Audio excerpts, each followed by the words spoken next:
Hello, welcome to Joe Gangi's Midwest Martial Arts Report. Yeah, we had great success for our last show. Got a lot of great feedback on it.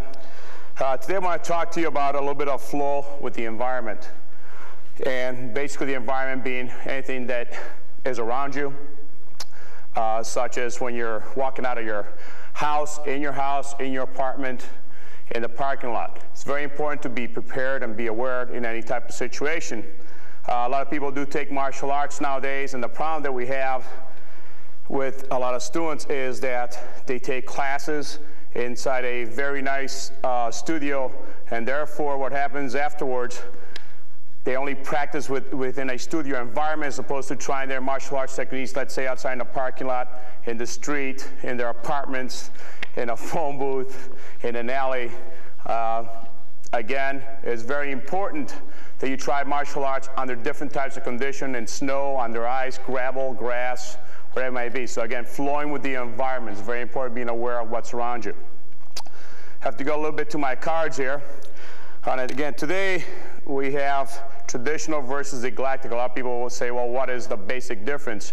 Traditional martial arts tend to be very repetitious in regards to just doing techniques over and over, such as your basic classical reverse punch or execution of front kicks over and over and over, just doing one set of techniques. In eclectic systems, we basically teach you how to take those types of techniques or movements and how to use them, an example, in a self-defense situation, a lot faster than waiting 6 months down the road until that front kick or that punch is totally perfective. Again, self-defense in the 90s, it's time to do it now, not 1 year down the road. Again, at the end of the show, there will be a listing, tournament listing in regards for upcoming tournaments, listing in regards to people who want to give out information, or you want to be on the show, or you want to ask a question in regards to the show on it. I want to mention St. Jude's Children's Hospital Kickathon on February 18th at 10 a.m. That's for kids 16 and under. Please come on by and visit. Our guest today is Mrs. Saviano from White Tiger Kempo, and with Keith Hackney, who is with the UFC, the Ultimate Fighting Championships on it. Our next guest at our show, for our next show, is going to be Mr. Tom Litoli, director of the Weekend War and Midwest Martial Arts Tournaments.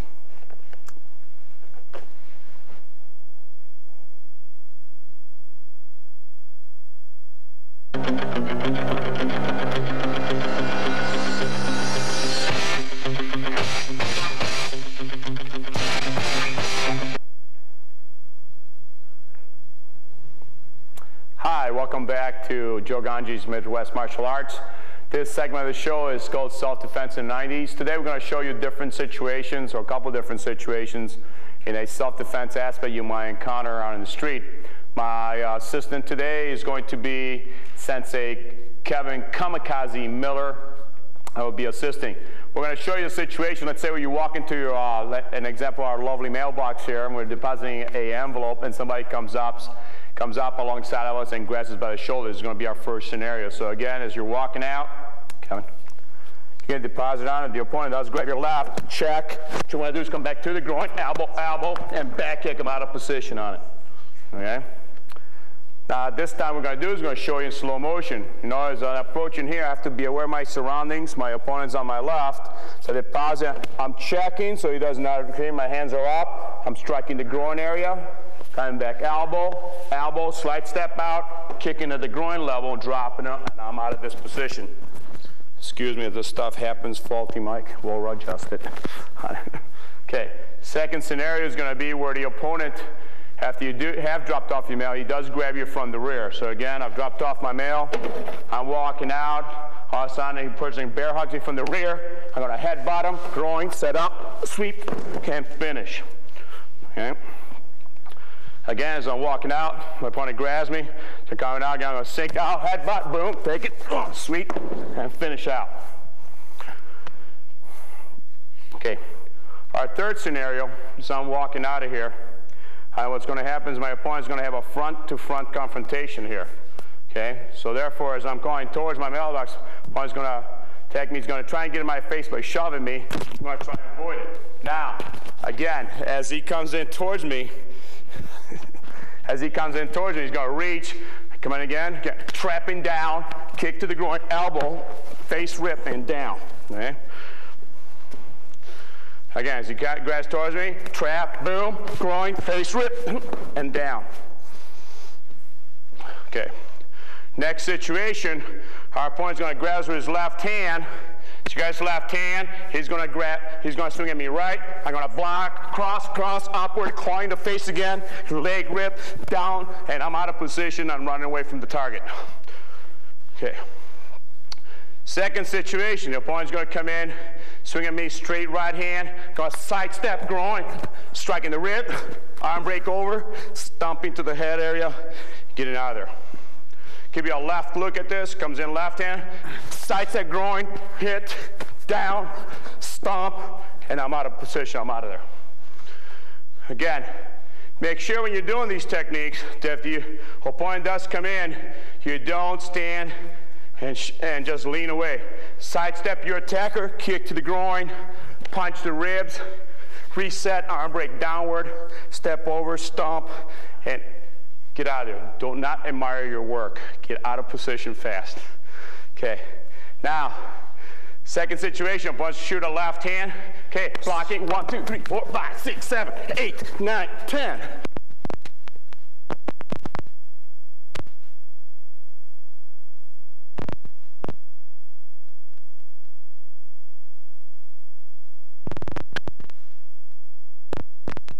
Elbow, re-knee, and I'm out of position in here. Second situation, opponent swings right, hitting the rib, breaking the elbow, knee in to the groin, resetting that elbow break on the way down, elbow down to the spine. Tiger claw movements. Comes in left hand again, block, 1, 2, 3, 4, 5, 6, set, rip across the knee, stomp down. Done slow, blocking, 1, 2, 3, 4, trap, sweep, and moving downward.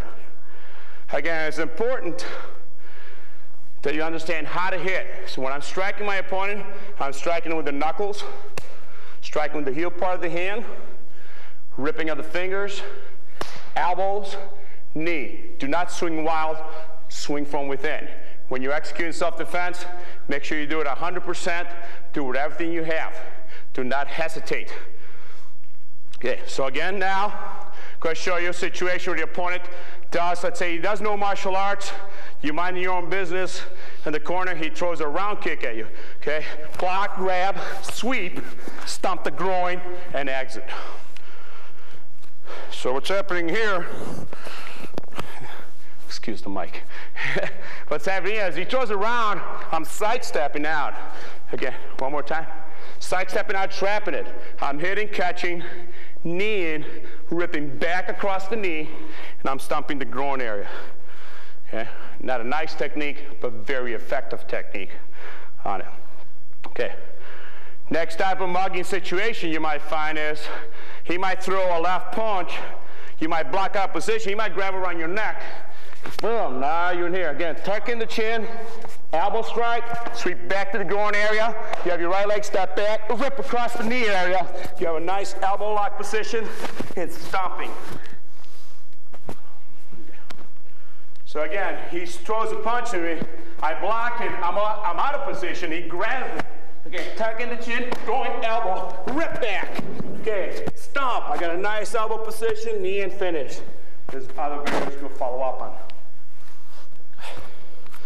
I guess when you get mugged, things do not stay on. But don't despair, that's going to happen. The other point we want to talk about is a lot of people are worried, ask about, what in a mugging situation? I don't want to get my clothes ripped. I don't want to get this ripped, and so forth. Don't worry about it, because clothing can be repaired. You're going to have a difficulty repairing your own body, your own mind. So again, don't worry about what you're wearing. Make sure though that what you are wearing, if you are going out, is not tight or super restrictive, that you can't move in a self-defense situation. Again, now, Next type of mugging situation, as you're walking by, he might grab for your wrist. Grabs your wrist there, what I'm going to do is I'm going to counter grab, lock down, okay, breaking over. Okay, so again, he grabs me, boom, going to grab, boom. Now at this point, I could throw a kick, okay, I could lock down the elbow, I can step over, break it, and follow through. The slap means let go, I'm hurting. You're not going to hear it on the street, you're going to hear a loud scream. So again, self-defense in the 90s, make it quick, make it effective. Some of this stuff looks complicated, but that's why you have to search for a good instructor. You have to look for an instructor that's going to teach you how to apply all the different techniques. Again, it takes time to execute proper technique. We're not talking years, we're talking a few seconds. I should say I got a few seconds left in this, right now doing this to air. Okay. Thank you again, this is Joe Gangi for Self-Defense in the 90s.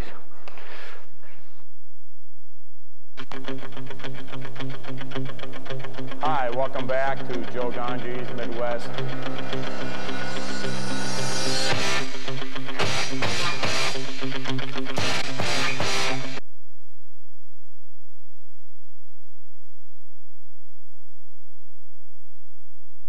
Hi, welcome back to the show. This is Joe Gangi's Midwest Martial Arts.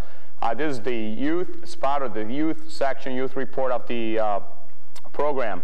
Today we have Scott Bartsh on our left, on it, Warren Carberg in the center, and Anthony Loiacono here on my right. Today we're going to start showing you some forms, or what otherwise people know as kata, with Warren Carberg, our kata champion, his age division for 1994 and 1995. I want to be up there along with Scott and Anthony, correct, gentlemen? Yes, all right, you got it, good. Okay, so Anthony and Scott are going to walk off.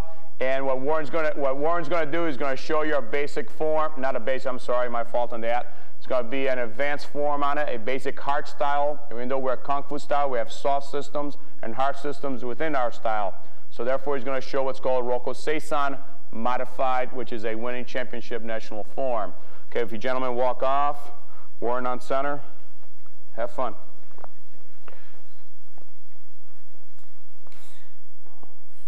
You have the bow and the break, blocking, punching, back fisting. Okay, your charge on the blocking, the focus.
Okay, go. Scott and Anthony.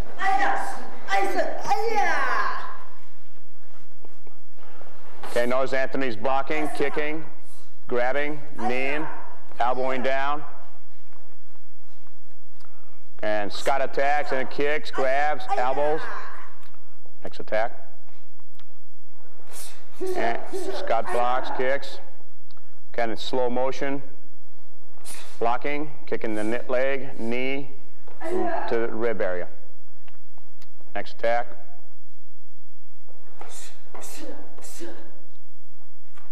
Okay, again.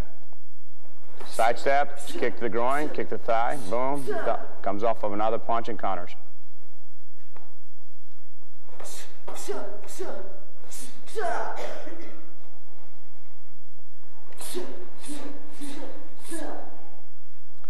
Just see here is a triple kick combination, blocking, body, and head.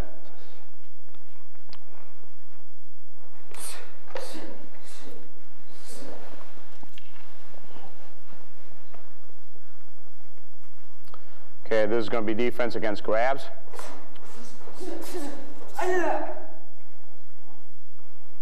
The grabs comes on, shifts the body weight, elbow, elbow, and back kick. Okay. Shows you how it looks in a little bit faster speed. Side headlock, very common attack. You find this kind of grab often in playgrounds. The attack comes in, it rips back on the hair, hits the stomach area, and right now for control factor, he's hitting the chest as opposed to hitting the neck.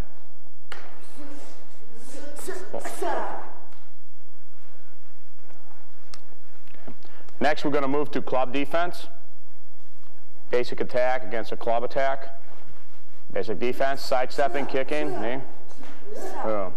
First thing you want to do is always clear the weapon. Okay,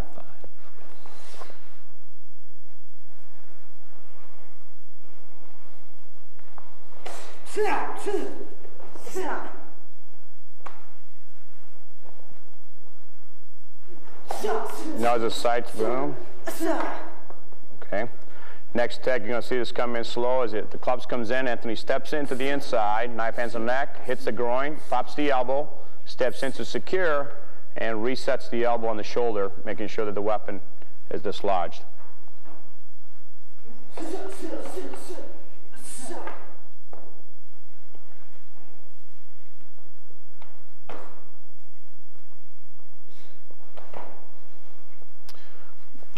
Okay, good gentlemen, pick this up from me again. Now what you've seen here is some basic situation. What you have to learn to do in the basic situation is, first of all, get down your blocks, get down your sidestepping ability, and you have to repeat the movements over and over and over until they almost become just second nature. Again, do not attempt this off the bat. Make sure you have proper instruction, you get proper instruction through a proper school on it. What you want to basically do when you are practicing this technique is take your time. Do not get out there and rush and say, well, I can do that, because you could definitely get hurt on the first swing. Which means that, in other words, if I miss my first technique, everything else does not follow through. An example, if you watch again, Scott, okay, let's say he does a reverse swing. Anthony's going to go to the outside, jamming it, okay? He's going to come around, trap back, and come back across the neck area, okay? One more time, reset again. Do it from this side so we get a better angle of what we're doing here. You know what's happening. So when you practice, you have to practice slow, making sure you get the proper position and angling down, okay? Reset again. What people don't see here is basically making out the block. Execute the block slow for me, please. Boom, proper placement of the block, proper position with the stance. Again, then he wraps the arm around the neck area, comes around. All these different techniques have to be applied one at a time until you get a proper flow from one angle to the other. Okay, an example, against an overhead attack, execute overhead attack, you know, as he goes to the side by basically sidestepping, okay? Reset that again.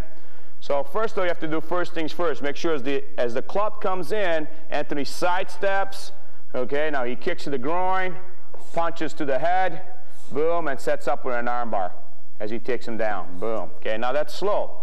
After you've practiced this X amount of time slow, then you can do it fast. Gentlemen, can you show that fast, please? Boom.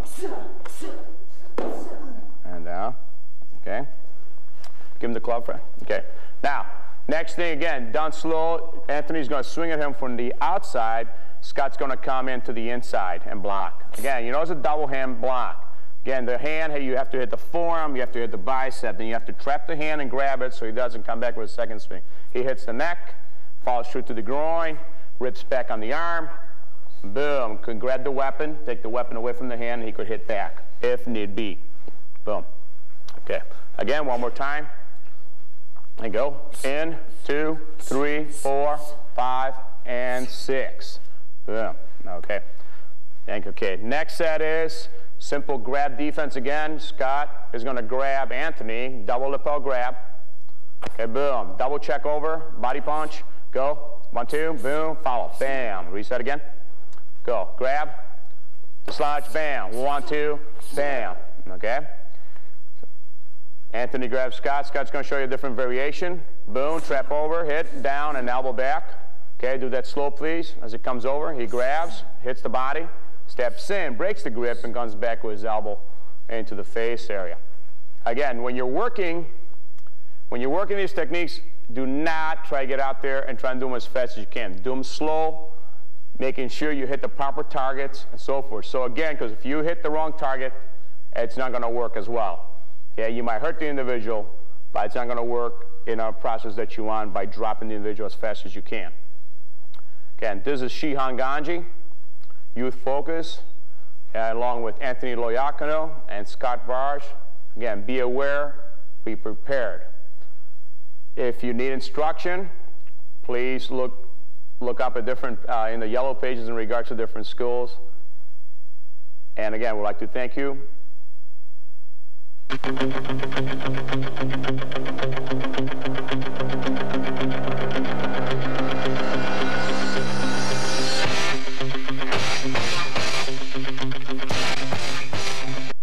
Hi, welcome to this segment of the show on it in Focus. Today, Mark is going to interview Mr. Saviano from White Tiger Campo. Mark, take it away. And we're talking to Tom Saviano, senior instructor for White Tiger Kenpo. And what year did you begin your martial arts training, Tom? Not that long ago. It was 1964. It'll be 31 years this March. That's all? That's all. We're working. Okay. What other systems did you incorporate before White Tiger? My original training was in a Japanese Okinawan system, Goju Shorei or Shorei Goju, which was primarily a linear system. About 50% kicks and about 50% hands, and I did that for about 15 years or so. So you changed over systems, what, 5, 10 years ago? About 15 years ago. Oh, 15 years ago you changed over. I switched. Where are you currently located, and how many students do you teach now? We were in Elmhurst for quite a few years, and we relocated to Addison, Illinois, because we needed larger quarters. We had about 1,600 square feet over there. We've got about 3,400 here. That close quarters was not conducive to safety, because we use a lot of circles in our system, so I needed much more room. How many black belt instructors do you have at your school? Including myself, we have a staff of 19 total. 19? Mm-hmm. What exactly is it that you teach at your school that makes it different from the surrounding schools in the area? A lot of the schools in the area we're from are primarily sport tournament type schools, trophy type winning schools. In our school, we have, it's not like can you throw a punch, can you throw a kick. We work at 5 ranges. We work the long range of kicking, the hand style, the knee and elbows. Then we work in tight, upright grappling, and then eventually ground fighting. And it's geared primarily for the street, as opposed to tournament fighting. We get qualified in tournaments, and it's not something to be proud of. It's just you can't gear yourself every night to do a certain thing and then go out and try and control it in the tournament circuit. So it is quite different. We have quite a few police officers, bouncers, bodyguards, and people like that as students.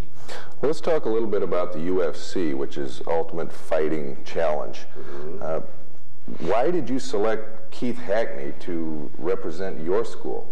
Well, we've got a large school, and we've got quite a few black belts in the school, and also a lot of black belts training from other systems.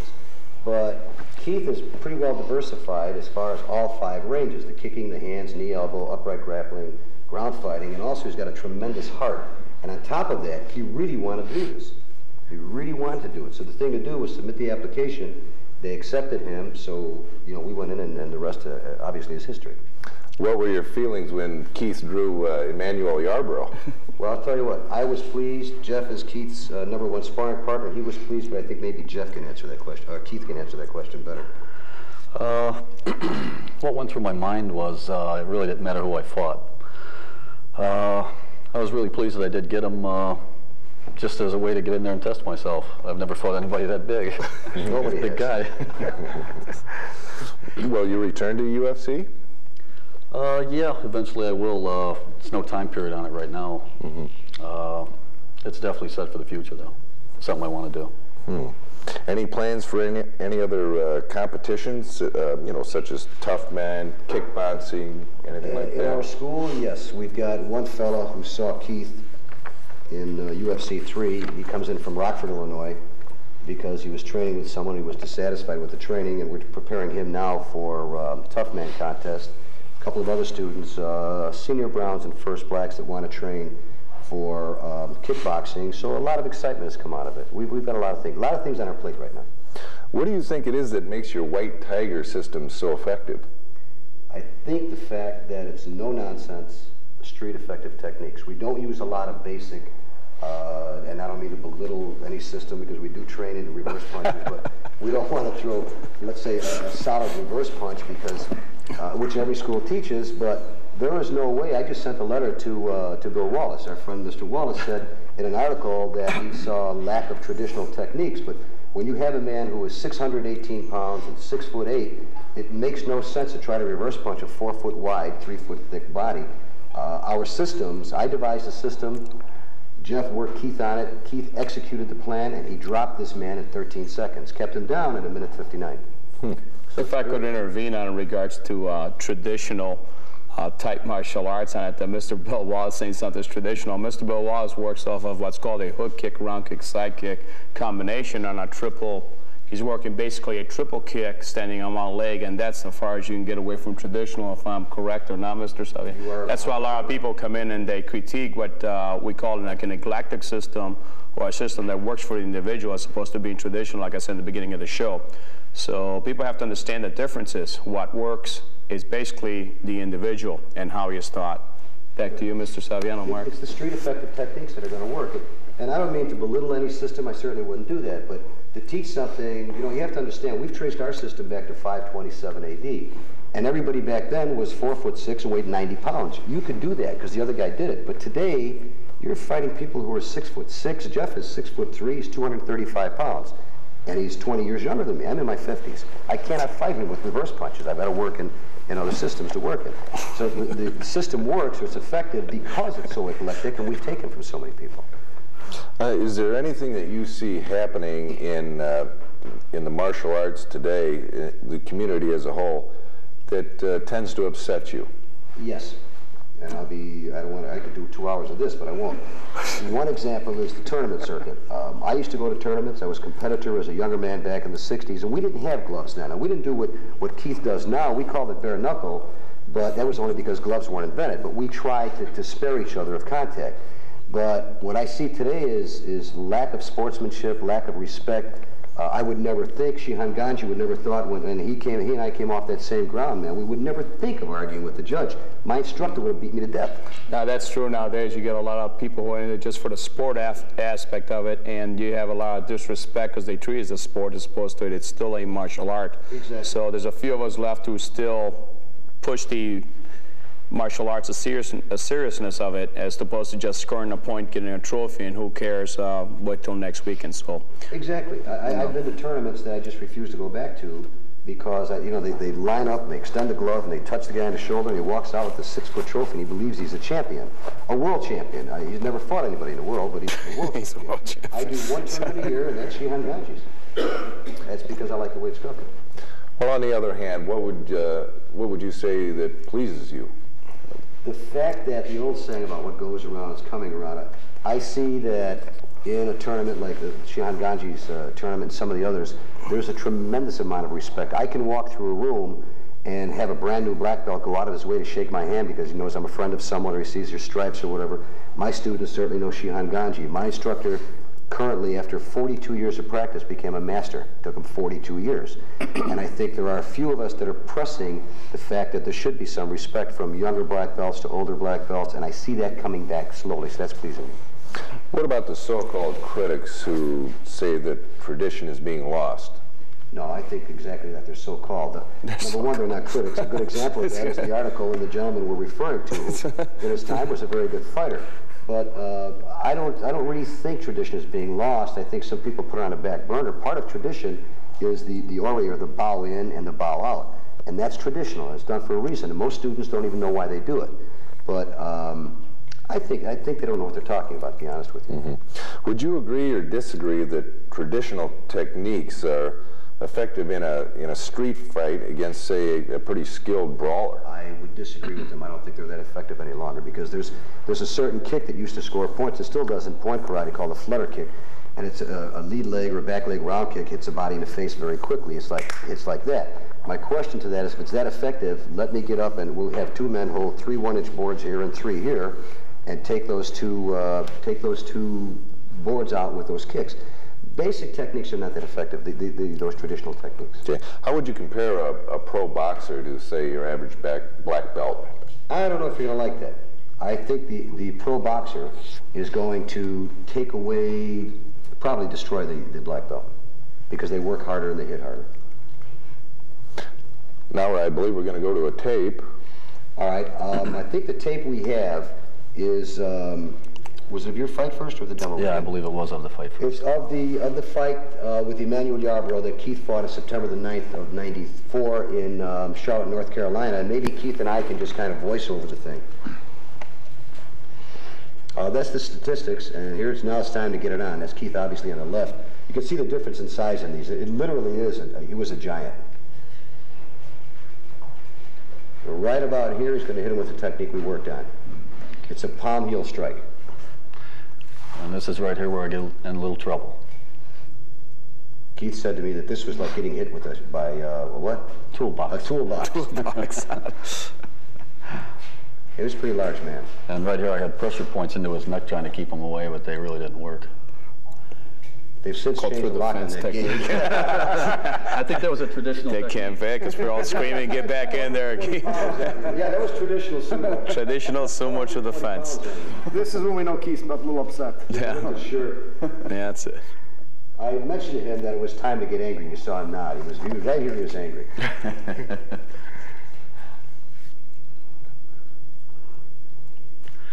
It looks like you're trying to draw him in a little bit. Yeah. The only problem was most techniques wouldn't work on him because he was so big. You really couldn't hit him in the body, or you definitely had to go for the head, and it wasn't hurting him in the legs. It just kept coming. See, strategy was to go to his legs and let him think we were staying at the legs, and then get him to go for the legs so he can go high. Yeah, and he went for it. Because Keith was taken with the side kick, the lead leg side kick. You'll see he'll reach for it, and that's when he's going to take the shot in the eye socket, which was the primary target.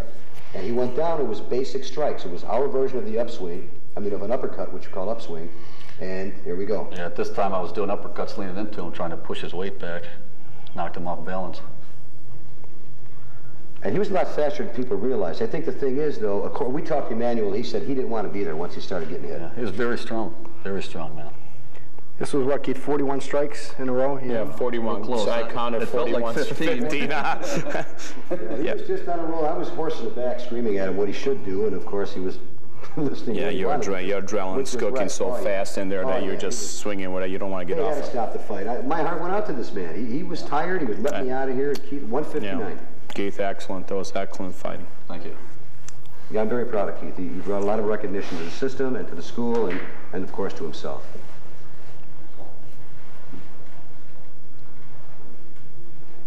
He's pretty well bloodied, isn't he? Mm-hmm. Yeah, that was rough. That was rough. Look at those stats.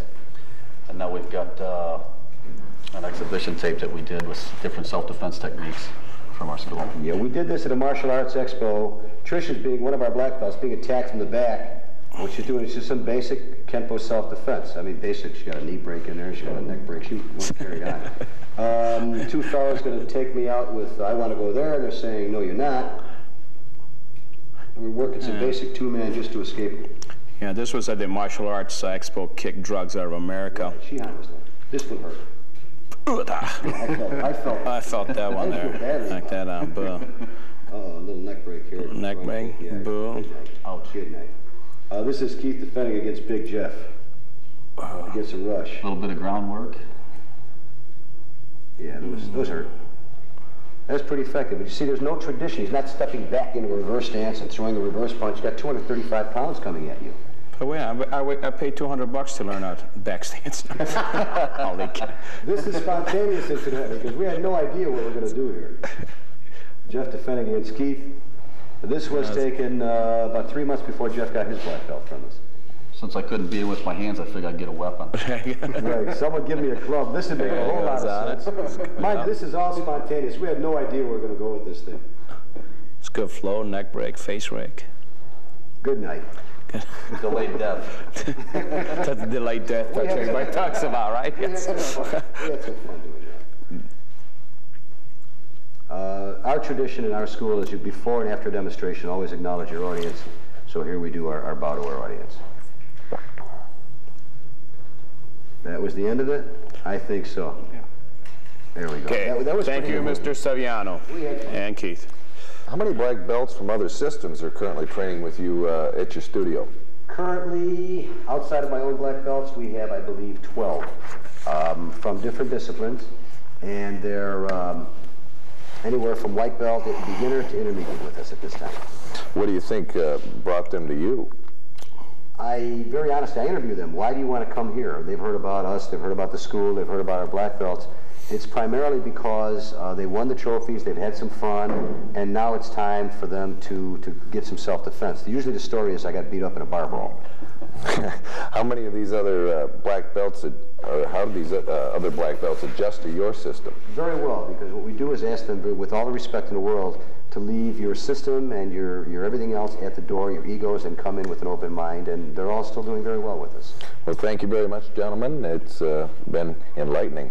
Okay. My pleasure. Thanks for having us. Thank you, Mr. Saviano, and this is Shihan Gangi. Mr. Saviano signing off for Joe Gangi's Martial Arts Report. Thank you, Shihan. It was fun. Hi, welcome back to the show. This is Mr. Saviano. On my right, on my left, Jeff. Tell me that name again. Pizzatic. Pizzatic, you know, I'm not that good with names. Anyways, this is their self-defense version from White Tiger Kempo. Take it away, Mr. Saviano.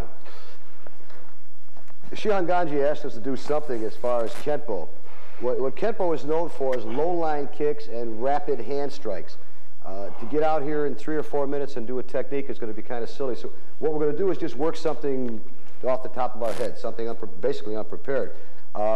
As an example, if Jeff threw whatever kind of punch, and I were to step through, let's say with a double forearm block, well, that's all well and good. I've got 2 hands tied up to his one, but what I have to worry about is if he's a fighter, he's going to drill me off the other side. So some of the things you have to concern yourself with in self-defense is if he throws 1, 2, I've got to be here and be able to come off the other side very quickly. But in Kempo, we have a theory, never pass a target. So if he comes through slowly, I'm going to come 1.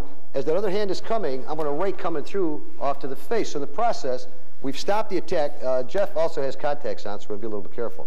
We're going to stop the attack. When I see that shoulder shift, I'm coming right across that face to stop the other attack. If I have to, I'm going to take a throat shot or whatever. But let's assume that Jeff is not a real skilled fighter, which of course he is. We're going to say that Jeff threw just that straight punch. What I want to do, obviously, is stop that punch, and I want to neutralize him. Right now, if I hold his wrist and he holds my wrist, we're neutral. I don't have a gain, he doesn't have a gain. But I want to neutralize him. So from here, Jeff is 6'3", and he's 235 pounds. He's younger and he's bigger. I want to stop him. So the first thing I'm going to do is shoot a punch into his, or just a back knuckle, but I want to put the knuckle into his eye socket. I want to follow that with the straight palm heel. The next thing I want to do, I've got these ribs, so I want to come in here, and I want to take those ribs out, maybe followed by a hand blade in here. So what I want to do in 2 moves is stop the punch, take 1, 2, 3, make that 1 move. So as he throws it, I'll do that in 2 moves, then we'll take it from there. So it's going to be 1. Instead of using his face, I'm going to use his body, because obviously you want to get it in the face. So from 1, and then we're going to come 2, 3, 4. So from here, we're going to take these next 3 moves into the body. Now, we've taken him here, here, that's my reaction. He's going to come back. I want to do something to him. My foot is in a real good place. You're cupped. Yes. My foot's in a real good place to take him out of here. And if I take him out of there, he's going to straighten up. So now we've got 1, 2, 3, 4. 5 move over here is going to get him in that position. So once he comes in that position, I can either bring it back to play if he's still on his feet. If he's not on his feet, then I want to take him out. I could take him out either into the thighs, into the neck, or set him up and bring him into me. If I want to bring him into me, it's 1, 2, 3, 4 here. If I catch it with the scoop here, he's in position now where he's totally wide open. So what I want to do is get that head in. So I want to take the foundation out to get the head in here. And he walked right into it. As soon as you touch that leg, he's coming right into it. Now he's coming into either an eye, a punch here, a strike here. So as you put the thing together, it's going to be 1, 2, 3, 4, maybe 5 if you want. Scoop out 6, settle, kick, and here it comes. So he's going to basically walk into the defenses. So again, as large and as strong and as young as he is compared to myself, I'm a grandpa. And he throws that at me, I've got to come one, back, take him out of here. Now, if he's still in a standing position, I don't do a lot of linear strikes. He's too big. I'm going to make a full circle out of here and drive it into the back of his neck. Now, at that full circle coming down the back of his neck, there's a tremendous amount of power in the circle. You have to consider the circle this way. If you were striking a tennis ball or a golf ball or a baseball, you don't want to describe a straight line. You want to describe a full circle. So why do I want to take, if I have him in this position and he's down, I don't want to do this. I want to make that full elongated circle. So looking at it again, it's 1, 2, 3, 4, here, back, out here, down here. This hand is going to go straight up in the air, back of the neck. So we'll take it in stages real quick. 1, out of here. So that technique should basically stop a punch. And as I say, it's just something we ran through very quickly, but it gives you an idea of what Kenpo is, the rapid blows. So that's about all I need. Jeffrey? Thank you, sir. Thank you very much.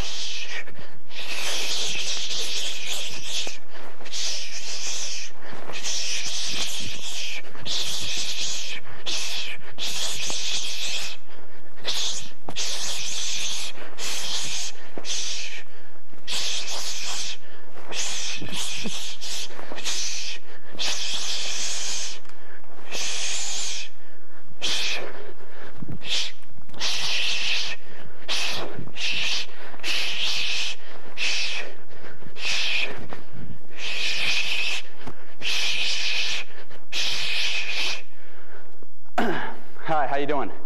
My name's Kevin Kamikaze Miller.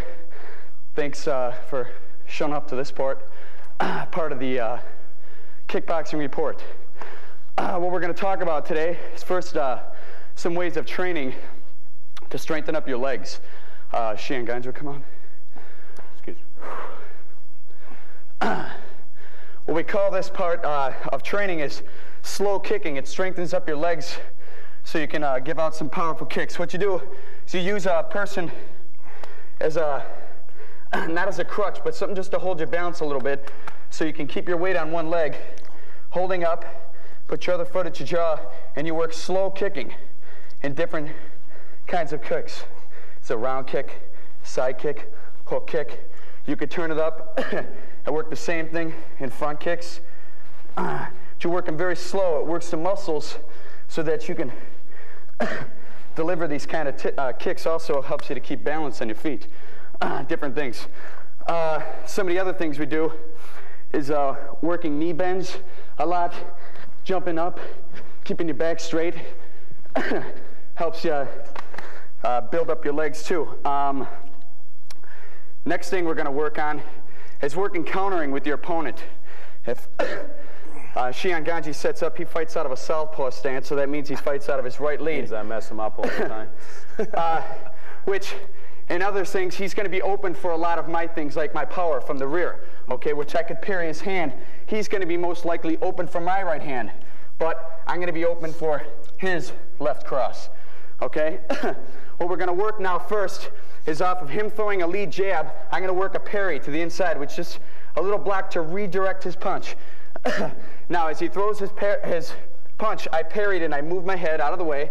Bam, I'm going to work a counter to the body. Throw it again. Throw it again. Throw it again. Okay, off of that same technique, he throws a jab again. I could work a parry, cut an angle, work a jab, cross, bam. I got a perfect setup for a round kick to the body. A boxer, a lot of, bam, he'd be cutting in a little tighter, probably, most likely, but I'm a kickboxer. I like to use those feet, bam. If I can move those feet in there. Next thing, what I'm going to be working off with a southpaw is I can work off of his cross hand, bam. I'm working a parry to the outside. Okay, now as I do that, bam, I'm going to work this lead jab. So I work parry, bam, lead jab, parry, bam. Okay, off of the same technique, he could throw his cross. I'm going to throw another parry, throw it again, and I'm going to work a front kick into his body. Bam. Working that front kick, bam. Okay, bam. All right, next shot, setting up. You always want to cut an angle on your opponent. If I stand in front of him, I'm working power on power. So I'm dealing with his power straight up. I always want to move out of the protective of his weapons.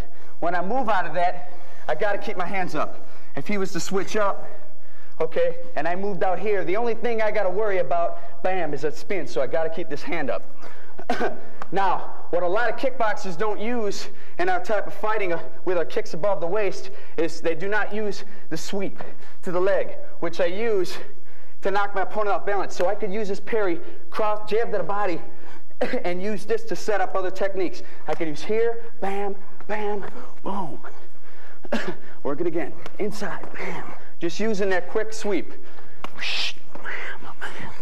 Okay, next we're gonna go, if he's a orthodox fighter, off the same thing, I'm going to work a parry, okay, and a lead hook.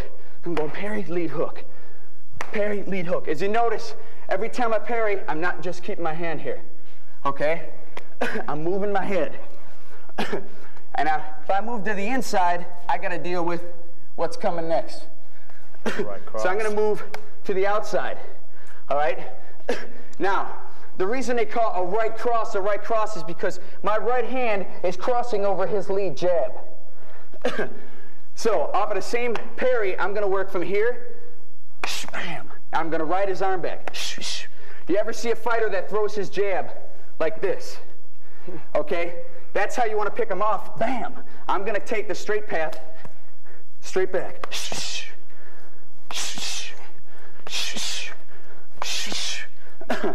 Okay, working that in with kicks now, angles. As he throws his jab, okay, I may parry, cut an angle. I'm going to cut an angle, bam, to get that spinning back kick in there. So I cut my angle, working on the outside of his body. If I throw from here, I could do it if I'm fast, but I want him to think I'm moving out, bam, I'm coming on an angle. Wish I could switch it up. Now next time, move out, bam, I could throw a hook. Now the third time I may come up and I may really screw up this guy's mind. First I came out, I threw the spinning back kick. Now I threw the hook. Now I'm going to cut the angle here. Bam! I'm going to roll that spinning back fist in there with my back knuckles. So I'm coming. I may follow it up now with a lead leg. Okay, going in one more combination. What we're going to work is I'm going to work jab. Okay, he tries parrying my hand. What I'm going to use that against him. From here, bam. I'm going to use that hand off. So I may throw a jab. He may bring his hand back to his head, his jab hand, his cross hand. I may come, bam, bring the hand down. Now keep both hands up. 1 minute.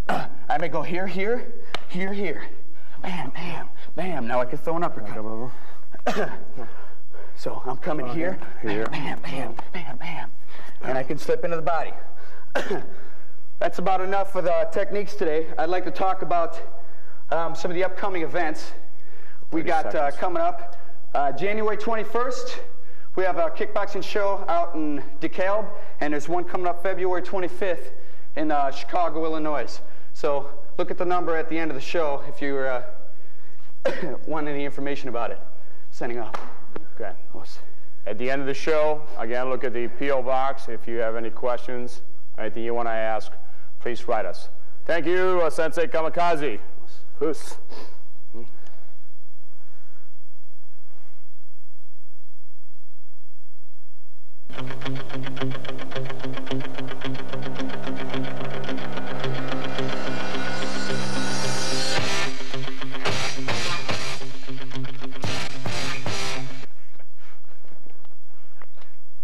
Hi, welcome back to the show. This is Shihan Joe Gangi.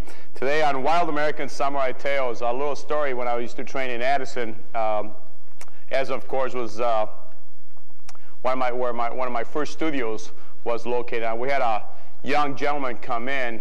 He was, I'd say, maybe in his early 20s.